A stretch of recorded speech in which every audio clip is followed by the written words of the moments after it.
Donc bonjour à tous, bienvenue sur ma chaîne Philippe est dans le pré.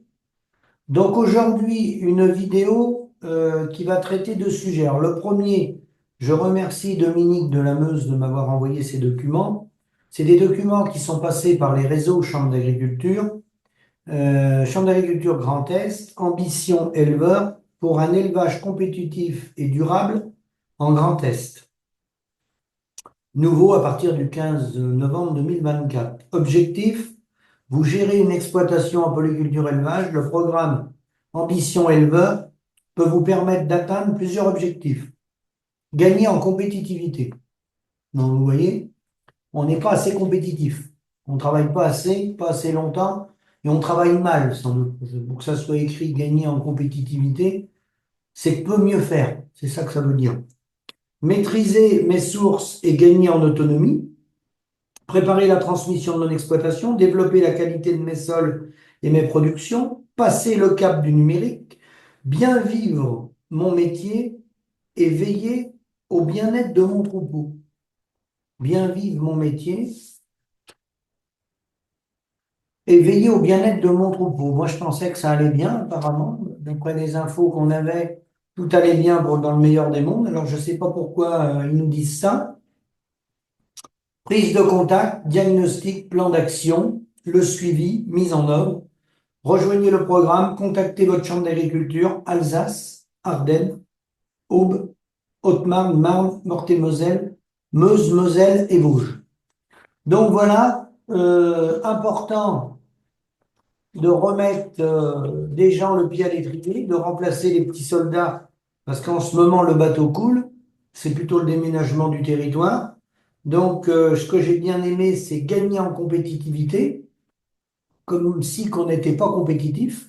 Alors, les gens qui ont écrit ce formulaire-là, qui font passer dans les boîtes aux lettres chez les agriculteurs dans le Grand Est, faut leur demander si eux, dans le secteur tertiaire, ils sont compétitifs. Si un agent de la Chambre d'agriculture est compétitif. Si un employé de la DDTM est compétitif. Si un vétérinaire est compétitif. Si les vendeurs de matériel, nos constructeurs de tracteurs, sont-ils compétitifs? Enfin, tous les gens qui nous entourent, qui travaillent pour nous de façon directe, indirecte, les comptables, tous ceux qui travaillent autour de l'agriculture, sont-ils compétitifs? Parce là, ils disent, il faut que les agriculteurs soient compétitifs. Alors moi, je vais vous répondre.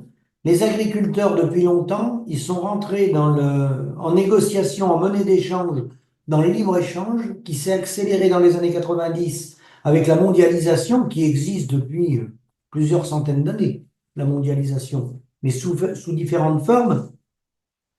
Alors, les autres secteurs d'activité para-agricole qui travaillent autour du monde agricole, ils ont une forme de compétitivité sur un produit intérieur brut territorialisé. C'est-à-dire qu'ils ont des compétences et une compétitivité, mais intrinsèque au pays qui s'appelle la France. Nous, on nous demande d'être compétitifs mondialement sur la base d'une compétition d'un produit intérieur brut mondialisé. Donc, il est bien évident que les agents de l'ODE, de la Chambre d'agriculture, nos vendeurs de tracteurs, nos comptables, nos vétérinaires, enfin tous les acteurs qui travaillent pour l'agriculture, ils sont incapables d'être compétitifs par rapport à la Chine ou au Burundi. D'accord? Parce qu'on trouve, moi je vais trouver les mêmes personnes que mon vétérinaire, que la charmante dame de la Chambre d'agriculture, que le charmant directeur de ma DDT, qui va faire le même travail que lui, mais au salaire du Burundi. Donc nous, on nous demande d'être au moins 10 ans mondial, moins 10 ans social, moins 10 ans environnemental, et on nous dit, les gars, retroussez-vous les manches, soyez compétitifs. Eh bien non, c'est tout simplement un non-sens économique, et ça m'amène sur le deuxième sujet, parce que vous avez vu que l'actualité, elle est captée par les grands médias, avec, depuis l'arrivée de Donald Trump au pouvoir, avec le gouvernement Trump et les effets d'annonce. D'accord? Donc, il remet en place des droits de douane, il remet en place des droits de douane, car ça existait déjà au 19e et au 18e siècle, ça existait chez nous en France et au niveau européen en 58-59, d'accord? Des droits de douane qui allaient de 18, c'était beaucoup, 20% de moyenne, mais ça allait jusqu'à 25% sur certains produits. Ça existait, Barack Obama a contesté l'OMC, le libre-échange, quand il est arrivé au pouvoir, donc ça a déjà existé. Donc ce qu'il fait, c'est pas du jamais vu, c'est la façon dont il fait, peut-être brutale, qui a peut-être choqué des gens, à tort ou à raison, mais ce qu'il fait n'a rien d'exceptionnel.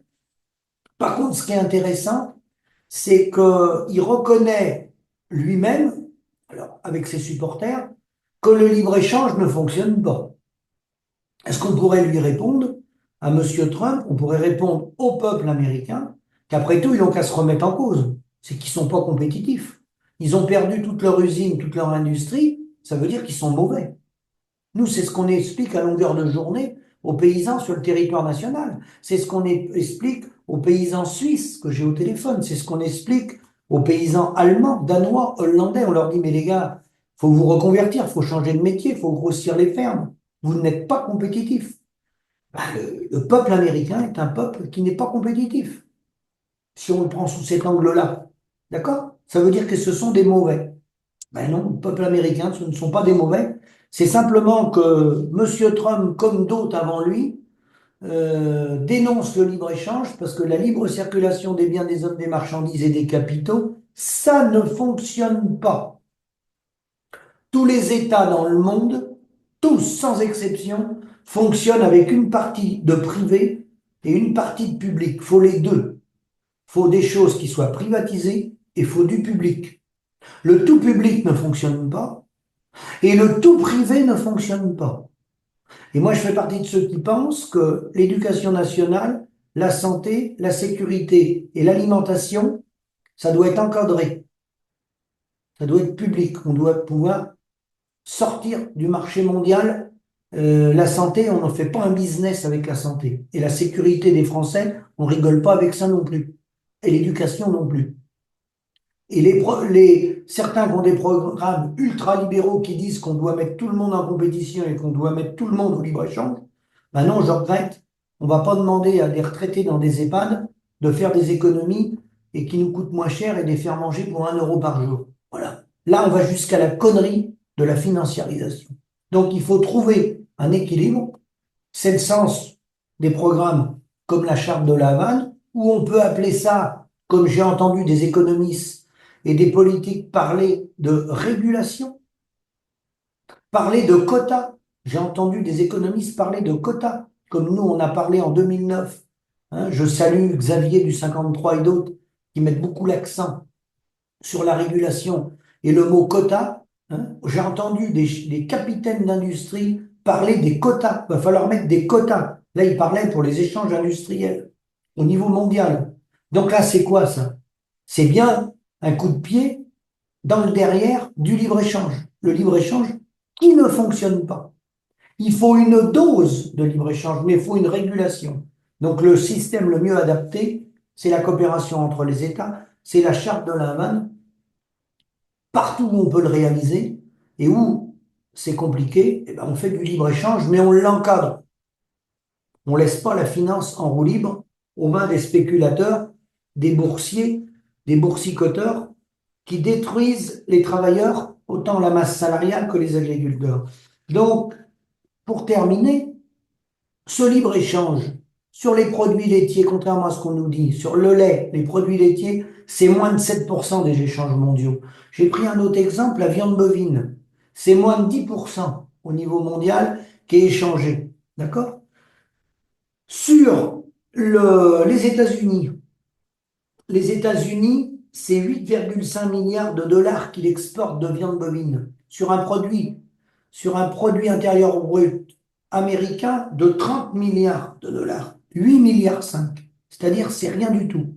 Pour le Brésil, il exporte 9 milliards 4 de dollars de viande bovine à travers le monde sur un produit intérieur brut de 2300 milliards de dollars.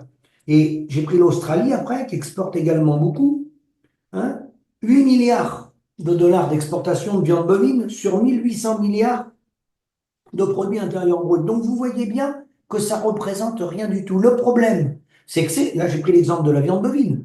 On peut le faire avec le vin, le mouton, tout. Le problème, c'est que ce pourcentage très faible par rapport à la richesse créée dans ces pays-là sert de prix de référence pour détruire les agriculteurs belges, italiens, hollandais, français, suisses, etc.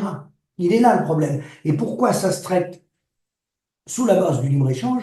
Eh bien, tout simplement parce que la haute finance mondialisée a pris le pas, hein, les politiques marchent au pas, et on va dire, certes, pour l'Australie, c'est que 8 milliards de dollars, donc 8 milliards de dollars, pourquoi les mettre sur la base d'un produit intérieur brut mondialisé au moins 10 ans social? Eh bien, parce que on va rétorquer, oui, mais à l'Australie, on va peut-être leur vendre de la haute technologie.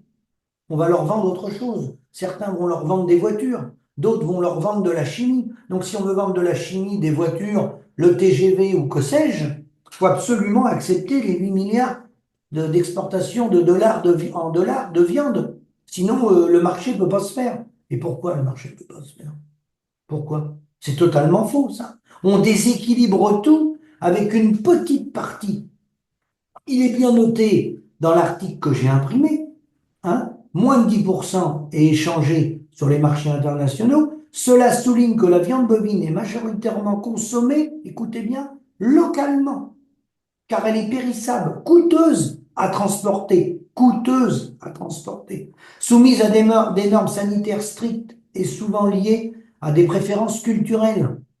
Mais oui, parce que ces exportations, si vous avez, là j'ai pris les plus grands pays en plus, hein, 7, 8 milliards, 9 milliards, si vous faites l'impact environnemental sur ces exportations, qui est exporté par des cargos qui polluent, puisque les 20 plus gros cargos polluent plus que toutes les voitures au niveau mondial. Donc vous voyez le bilan environnemental désastreux.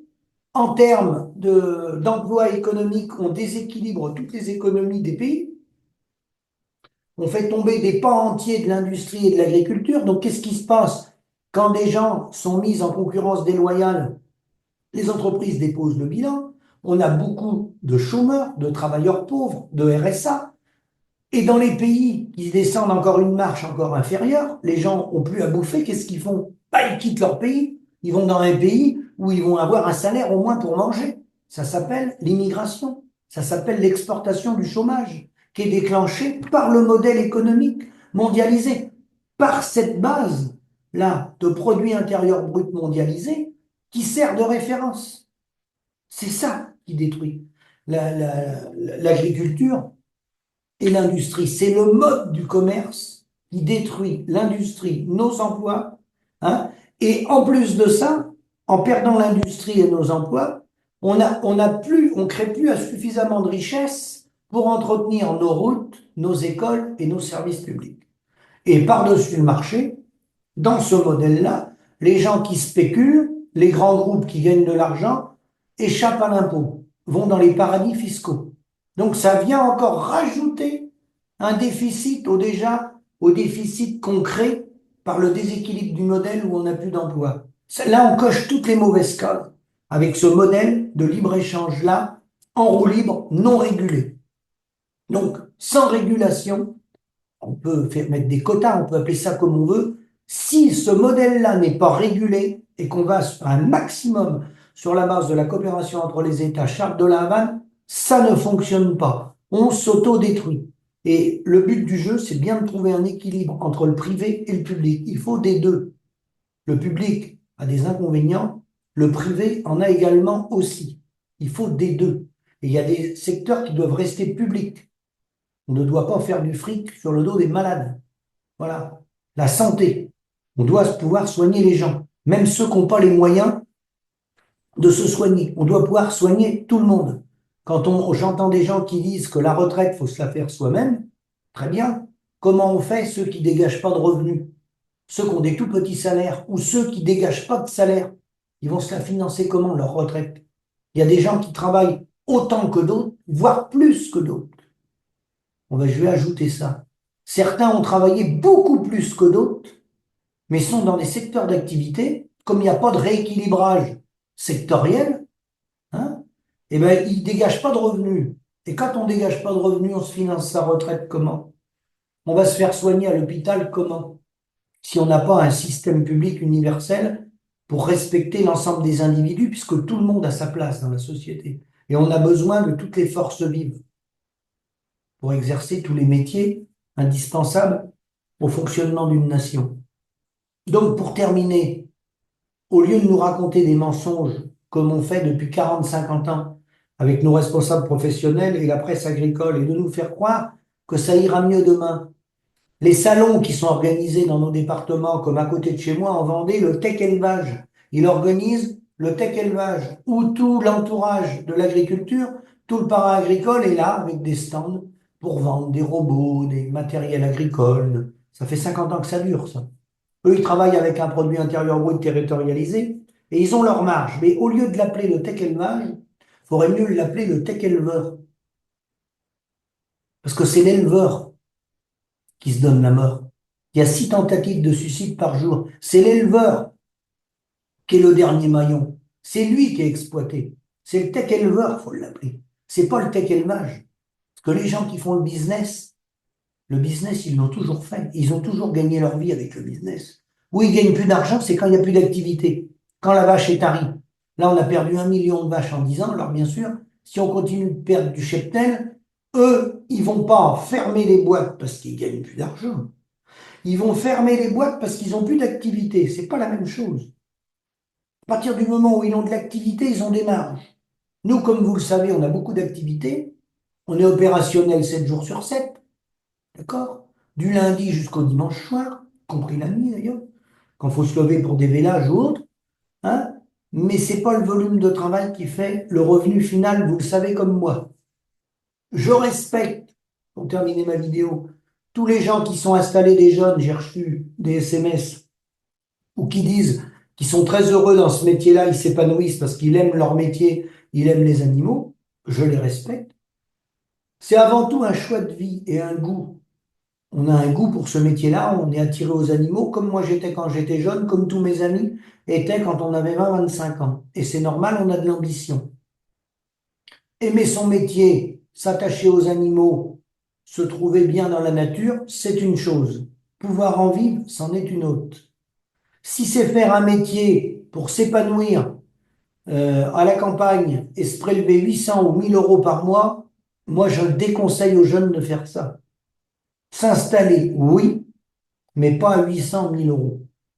On doit être respecté, on entretient l'environnement, on fait des produits de qualité. Un agriculteur aujourd'hui, c'est entre 3 et 4 000 euros mensuels, mensuels, pour pouvoir se faire couvrir l'assurance l'homme-clé quand on est malade, pouvoir se faire remplacer, prendre un peu de vacances parce que c'est normal dans les nouvelles générations. Ils veulent avoir du temps libre et ils ont raison. Pour ça, c'est pas 1000 euros, c'est pas vrai. Alors, certes, vous êtes nombreux à m'écrire, vous êtes jeunes. Quand on est jeune, on démarre toujours comme ça. Vous verrez que quand vous aurez travaillé 20-25 ans dans votre exploitation, 7 jours sur 7, vous verrez que ce que disait Philippe Grégoire, c'était pas tout à fait fou. Certes, à la nature, on est bien au milieu de la nature, c'est un des plus beaux des métiers du monde, mais il faut quand même en vivre. Merci, à bientôt.